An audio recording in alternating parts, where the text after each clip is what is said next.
जय श्री कृष्णा दोस्तों। क्या आप जानते हैं प्रत्येक वर्ष एक दिन ऐसा आता है जिस दिन किए गए व्रत का फल सबसे अधिक प्राप्त होता है। जी हाँ, वह दिन होता है जेठ मास की शुक्ल पक्ष में आने वाली निर्जला एकादशी का। इस दिन किए गए निर्जल व्रत से मोक्ष की प्राप्ति होती है, विष्णु भगवान की प्राप्ति होती है। तो आइए सुनते हैं निर्जला एकादशी की पौराणिक कथा। एक समय की बात है, किसी गांव में राजा नाम का एक जाट रहता था। राजा की नई नई शादी हुई थी और उसकी पत्नी अपने मायके गई हुई थी। राजा पहली बार अपनी पत्नी को लाने ससुराल जा रहा था। राजा बहुत ही उत्साहित था। वह नए कपड़े पहनकर जल्दी जल्दी तैयार हुआ और ससुराल जाने के लिए निकल गया। चलते चलते रास्ते में उसने देखा कि एक गाय तालाब में पानी पीने जाती है। जेठ का महीना था, बहुत अधिक गर्मी थी। पानी पीने के बाद जब गाय तालाब से बाहर निकलने की कोशिश करती है तो वह तालाब में ही फंस जाती है और बाहर निकल नहीं पाती। तो वह गाय राजा को देखकर उसे कहती है, हे भाई, मैं तालाब में फंस गई हूँ, कृपया करके इस तालाब से निकलने में मेरी मदद करो। लेकिन राजा मना कर देता है और कहता है कि मैं तुम्हारी मदद नहीं कर सकता। मैं अपनी पत्नी को लाने पहली बार ससुराल जा रहा हूँ। अगर तालाब में तुम्हारी मदद करने के लिए घुसा तो मेरे कपड़े गंदे हो जाएंगे। गाय ने बार बार राजा से विनती की, लेकिन राजा नहीं माना। गाय ने कहा, अरे भाई, आज निर्जला एकादशी का दिन है। अगर तुम मेरी मदद करोगे तो तुम्हें बहुत पुण्य मिलेगा। मैं तुम्हें वरदान दूंगी, तुम्हारी 7 पीढ़ियां तर जाएंगी। लेकिन राजा नहीं माना। तब गाय को बहुत गुस्सा आ गया और गाय ने गुस्से से कहा, अगर तुम मेरी मदद नहीं करोगे तो मैं तुम्हें श्राप दे दूंगी। ऐसा कहकर गाय ने राजा को श्राप दे दिया कि जा, 8 पहर बाद तू गधा बन जाएगा। राजा डर गया और गाय से माफी मांगने लगा, लेकिन तब तक तो बहुत देर हो चुकी थी। वह गाय तालाब में पूरी तरह डूब गई थी। राजा बहुत दुखी हुआ और दुखी मन से अपने ससुराल पहुंच गया।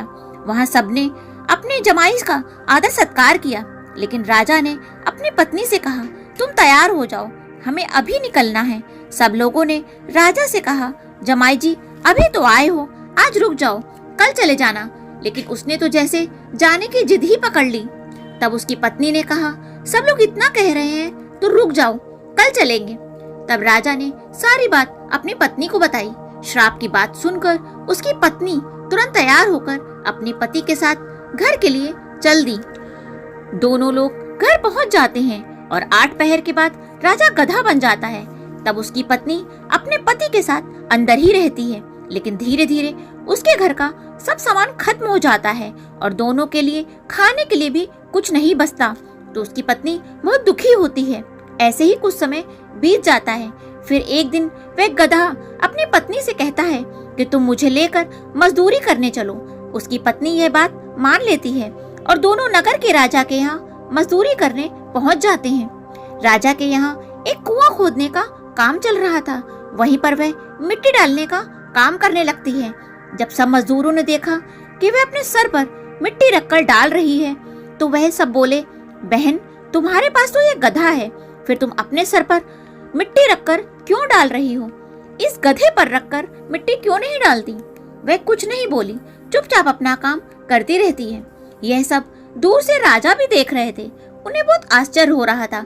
एक दिन राजा से रहा नहीं गया तो उन्होंने उससे पूछा, बहन, मैं कई दिनों से देख रहा हूँ तुम अपने सिर पर रखकर मिट्टी डालती हो, जबकि तुम्हारे पास तो ये गधा है, तो तुम इस गधे से मिट्टी क्यों नहीं डलवाती? तब वह राजा से कहती है, ये गधा नहीं, मेरे पति हैं, मैं अपने पति से मिट्टी कैसे डलवा सकती हूँ?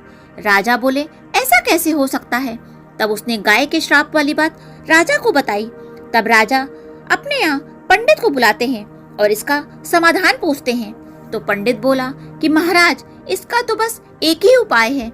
जिस व्यक्ति ने अपने जीवन काल में 101 ग्यारस की हो तो वह अपना फल इस गधे को दे दे, तो यह मनुष्य रूप में बदल सकता है। राजा ने अपने राज्य में यह ऐलान करवा दिया कि जिस किसी ने भी अपने जीवन काल में 101 एकादशी की हो वह उसका फल इस गधे को दे दे। मैं उसे अपना आधा राज्य दे दूंगा। पूरे राज्य में कोई भी व्यक्ति ऐसा नहीं मिला जिसने पूरी 101 ग्यारस की हो। तभी एक बूढ़ी औरत आती है और राजा से कहती है, महाराज, मैंने पूरी 101 ग्यारस की है। तब राजा ने कहा, तो तुम अपनी 101 ग्यारस का फल इस गधे को दे दो। इसका उद्धार हो जाएगा। मैं तुम्हें बहुत सारा धन दूंगा। तब वह बूढ़ी औरत बोली, हे महाराज, मैं इस धन दौलत का क्या करूंगी? अब मेरे जीवन के दिन ही कितने बचे हैं। फिर वह बोली, मैं 100 ग्यारस का फल इस गधे को दे सकती हूँ। एक निर्जला एकादशी का फल मैं अपने पास रखूंगी, क्योंकि निर्जला एकादशी से मुझे मोक्ष की प्राप्ति होगी, विष्णु भगवान की प्राप्ति होगी। ऐसा कहकर उस बूढ़ी औरत ने 100 ग्यारस का फल उस गधे को दे दिया, जिससे उस गधे का शरीर फिर से इंसान का हो गया। लेकिन 1 ग्यारस कम होने के कारण उसके शरीर पर एक पूंछ रह गई। वह पूंछ उसके शरीर से नहीं हटी। इस तरह 100 एकादशी के फल से उसे गाय के श्राप से मुक्ति मिली। बोलो विष्णु भगवान की जय।